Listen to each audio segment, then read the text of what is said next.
In the last 10 years, there's been a real move towards fashion. Hello and welcome to the Ravensbourne University's workshop on online magazines and digital magazines. What we're going to do is you are going to create your own online magazine. There's been a real move towards this in the last decade.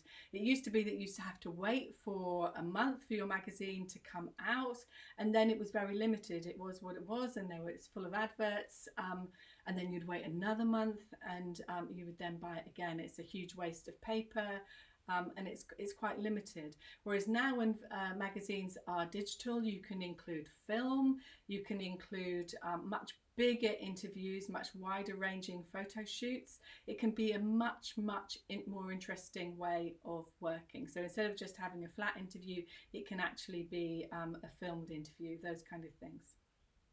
So that's what we're going to do in this workshop. There are 3 parts to it.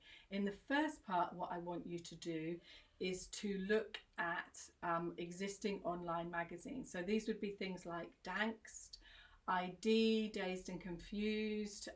Contributor magazine is a really interesting one, and as a photographer or as a creative yourself, you would be able to contribute to that magazine. They just take submissions.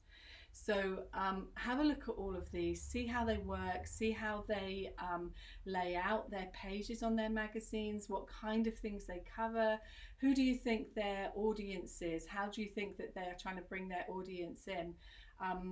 Really have a look at what the fonts they use, the layout they use, all of these kind of things.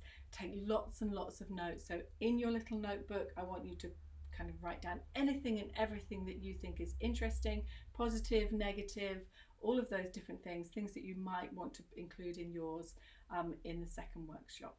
Good luck.